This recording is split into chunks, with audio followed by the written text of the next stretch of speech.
दिल्ली में उपराज्यपाल वीके सक्सेना और दिल्ली सरकार के बीच टकरार जारी है। ऐसे में सरकारी कर्मचारियों को नियुक्ति पत्र देने के समारोह में वीके सक्सेना ने एक ऐसा बयान दे दिया जिसने सियासी हलचल पैदा कर दी है। दरअसल उपराज्यपाल वीके सक्सेना ने समारोह के दौरान कहा कि शिक्षा विभाग या दिल्ली सरकार ने किसी भी सरकारी विभाग में खाली पड़े पदों को भरने के लिए केंद्र सरकार से कोई मांग नहीं की थी। वे हमेशा प्रक्रियाओं, नियमावली और अदालती आदेशों का घोर उल्लंघन करते हैं। उपराज्यपाल के इस बयान के बाद दिल्ली कैबिनेट मंत्री सौरभ भारद्वाज ने चुटकी ली और कहा कि एलजी साहब ने केंद्र सरकार की पोल खोल दी है। कई सालों तक केंद्र ने दिल्ली गवर्नमेंट के विभागों में हजारों पदों को खाली रखकर दिल्ली वालों को क्यों परेशान किया, जबकि ये काम केंद्र और एलजी को करना था और उन्होंने नहीं किया। मंत्रियों को अपने ही विभाग में खाली पदों को भरने की फाइल तक नहीं दिखाई जाती है। इससे पहले भी उपराज्यपाल और दिल्ली सरकार के बीच कई मुद्दों को लेकर विवाद देखा गया है। हाल ही में दिल्ली में बिजली पर मिलने वाली सब्सिडी को लेकर भी टकरार देखने को मिली थी।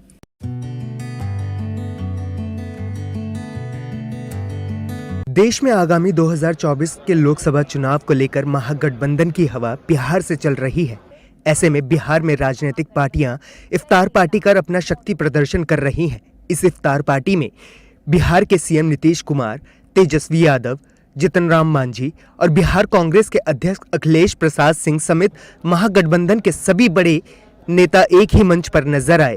कांग्रेस पार्टी ने सबको स्वागत और आज का इफ्तार का आयोजन किया था। सबको शुभकामना बधाई देने के लिए किया था, मुस्लिम समाज के लोगों को और सब समाज के लोगों को। इसलिए ये आयोजन था। सभी पार्टियां करती हैं, कांग्रेस पार्टी भी की है। इस दौरान बिहार के डिप्टी सीएम तेजस्वी यादव ने बीजेपी पर हमला बोला। तो बीजेपी तो बड़का झूठा पार्टी है, इसमें आप लोग मान ही लेते हैं हर बात में। ये दिमाग में हमेशा रखा कीजिए कि बीजेपी कोई भी बात करती है झूठ ही बोलती है। बीजेपी जो है झूठ बोलने का फैक्ट्री है। बीजेपी जो है झूठ बोलने का मैन्युफैक्चरर है। बीजेपी जो है झूठ बोलने का होलसेलर है और डिस्ट्रीब्यूटर भी है। वहीं बीजेपी ने पलटवार किया और जेडीयू को नसीहत दे डाली। जनता दल यूनाइटेड जैसी पार्टी जो कभी आरजेडी के गोद में बैठ जाती है, कभी भारतीय जनता पार्टी के कंधे पर उछलकर बैठ जाती है, इसकी कोई नीति नहीं है और ये पॉकेट की पार्टी है। नीतीश कुमार जी के पॉकेट की पार्टी है। इसका कोई मोरल नहीं रहा है और नीतीश जी का कोई मोरल नहीं है। ये एक पॉलिटिकल पैरासाइट की तरह है। बता दें, जेडीयू के मुख्य प्रवक्ता नीरज कुमार ने कहा था कि 2017 में बीजेपी के शीर्ष नेता नीतीश कुमार के सामने गिड़गिड़ाए थे। तब बिहार में फिर से एनडीए की सरकार बनी थी।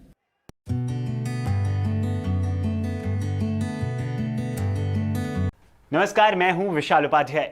क्या आपको पता है चाइना अब दुनिया में सबसे ज्यादा आबादी वाला देश नहीं रहा और अब भारत इसको पछाड़कर पहले नंबर पर आ गया है। दरअसल इस साल की शुरुआत में ही ग्लोबल एक्सपर्ट्स ने अनुमान लगाया था कि 2023 में भारत की जनसंख्या सबसे ज्यादा होगी। ऐसे में अब यूनाइटेड नेशंस पॉपुलेशन फंड की तरफ से जारी किए गए नए आंकड़ों ने इस पर मोहर लगा दी है। यूएनएफपीए के आंकड़ों के मुताबिक भारत में अब चीन की तुलना में 20 लाख से ज्यादा लोग हैं, जिसके चलते भारत की कुल आबादी 142.86 करोड़ हो गई है। ऐसे में सवाल यह है कि आखिर बिना जनगणना किए ये कैसे पता चलता है कि किसी देश की जनसंख्या कितनी है। दरअसल यूनाइटेड नेशन से जुड़ी यूएनएफपीए देश से जुड़े आंकड़े जुटाती है और उसके आधार पर ही देश की आबादी का अनुमान लगाती है। वैसे तो आबादी का पता लगाने के लिए मुख्य रूप से 3 बातों को ध्यान में रखा जाता है। पहला है जन्म दर, दूसरा मृत्यु दर और तीसरा होता है माइग्रेशन, यानी देश छोड़कर दूसरे देश जाने या आने वाले लोगों की संख्या। इन्हीं 3 बातों से किसी भी देश की आबादी का अनुमान लगाया जाता है। ऐसे में बिना गिनती के जनसंख्या का अनुमान लगाने की तकनीकों को डेमोग्राफी विज्ञान कहा जाता है। ऐसे में बिना गिनती के जनसंख्या का अनुमान लगाने की तकनीकों को डेमोग्राफी विज्ञान कहा जाता है। यूएनएफपीए ने भी डेमोग्राफिक आंकड़ों के आधार पर ही अपनी रिपोर्ट जारी की है। इसमें भौतिक विज्ञान, आर्थिक विज्ञान और सामाजिक विज्ञान जैसे विभिन्न क्षेत्रों की जरूरी चीजों का इस्तेमाल किया जाता है। इसके साथ ही यूएनएफपीए जनसंख्या का अनुमान लगाने के लिए सरकारी और दूसरी संस्थाओं से मिले डेटा का भी इस्तेमाल करता है। इसके अलावा टेलीकॉम कंपनियों से भी इसमें सहयोग लिया जाता है, क्योंकि उनके टावर देश भर में लगे होते हैं और इस तरह कई तरह की जानकारी जुटाकर किसी देश की जनसंख्या का अनुमान बिना जनगणना के लगाया जाता है।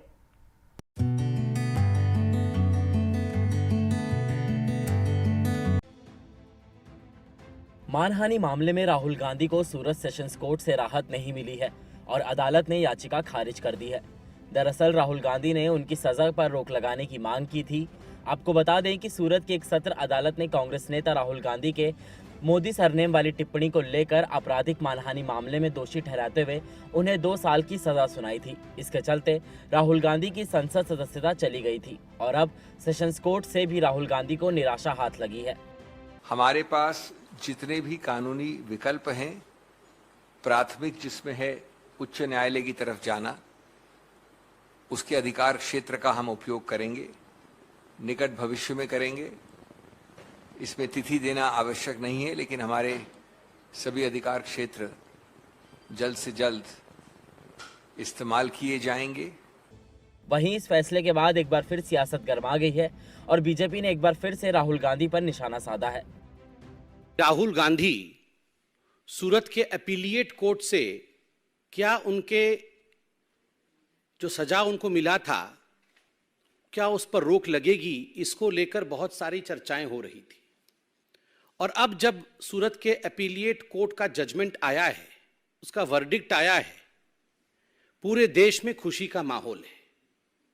और खास करके पिछड़े वर्ग में, जिसके प्रति राहुल गांधी के मन में वैमनस्य का भाव था, जिस पिछड़े वर्ग के लिए राहुल गांधी ने आपत्तिजनक शब्दों का प्रयोग किया था, उन्हें गाली देने का काम किया था, और इतना कुछ करने के बाद राहुल गांधी और गांधी परिवार को लगता था वो बच के निकल जाएंगे, वो नहीं हो पाया है। This is I would say slap on the face of the arrogance of the Gandhi family. तो उधर कोर्ट के इस फैसले पर कांग्रेस नेता जयराम रमेश ने प्रतिक्रिया देते हुए कहा, कानून के तहत जो भी विकल्प हमारे लिए उपलब्ध होंगे, हम उन सभी विकल्पों का लाभ उठाना जारी रखेंगे।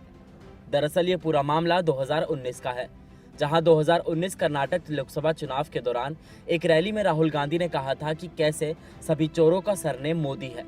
इसी को लेकर बीजेपी विधायक और गुजरात के पूर्व मंत्री पूर्णेश मोदी ने राहुल गांधी के खिलाफ मानहानि का मामला दर्ज कराया था और 23 मार्च को सूरत कोर्ट ने धारा 504 के तहत राहुल गांधी को 2 साल की सजा सुनाई थी।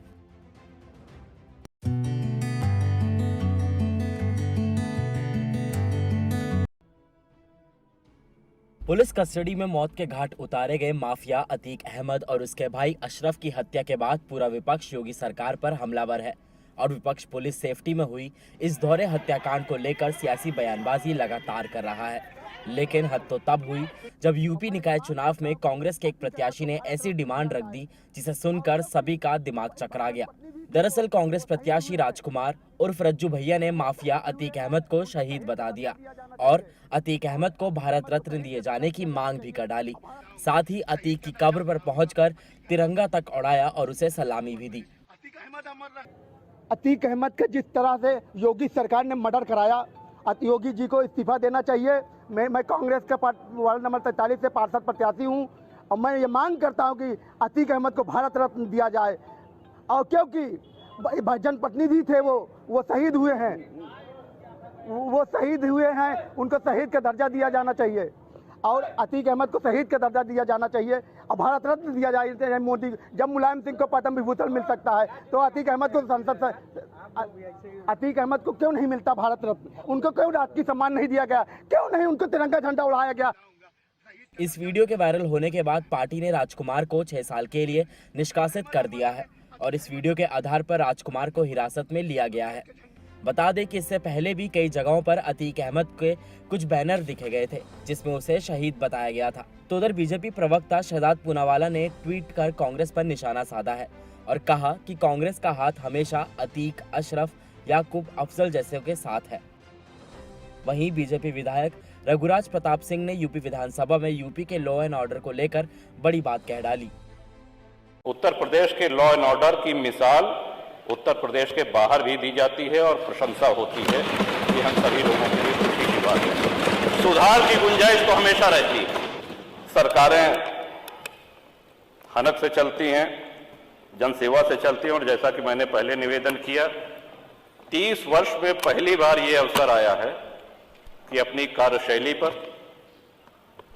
अपने कार्यकलाप पर योगी जी के नेतृत्व में सरकार दोबारा आई है, रिपीट हुई है, और ये बहुत बड़ी उपलब्धि है, बहुत बड़ी उपलब्धि है। गौरतलब है कि अतीक अहमद और उसके भाई अशरफ की हत्या के मुख्य आरोपी लवलेश तिवारी ने पुलिस की पूछताछ में कई बड़े खुलासे किए हैं और लवलेश तिवारी ने बताया कि वो कई दिनों से मीडिया की ट्रेनिंग ले रहा था। लवलेश तिवारी के इस खुलासे के बाद एसआईटी की टीम ने उसके 3 दोस्तों को हिरासत में लिया है।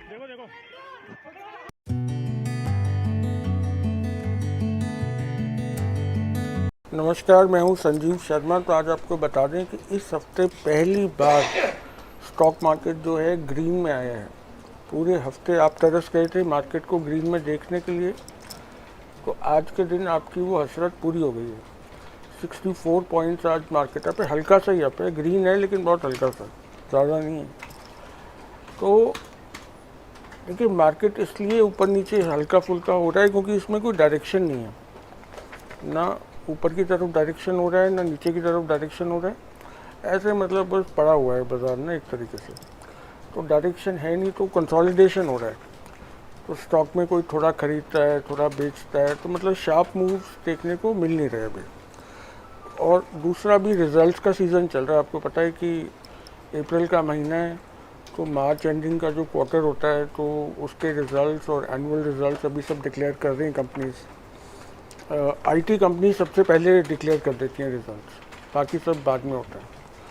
तो इसकी वजह से रिजल्ट्स पे स्टॉक्स जो हैं वो रिएक्ट करते हैं। अब इसी तरह देखिए आज क्या हुआ कि आज जैसे आपको बताएं कि मास्टेक जो है आईटी कंपनी, उसका स्टॉक जो है 11% आज बढ़ा हुआ था क्योंकि उनके रिजल्ट्स अच्छे आए थे। उसके अलावा आपको हम बताएं कि जो पेंट कंपनीज हैं आज वो फोकस में रही। एशियन पेंट्स आपके सामने देखिए कि सेंसेक्स में सबसे अच्छा परफॉर्मेंस एशियन पेंट्स का है, 1% से ज़्यादा की बढ़त।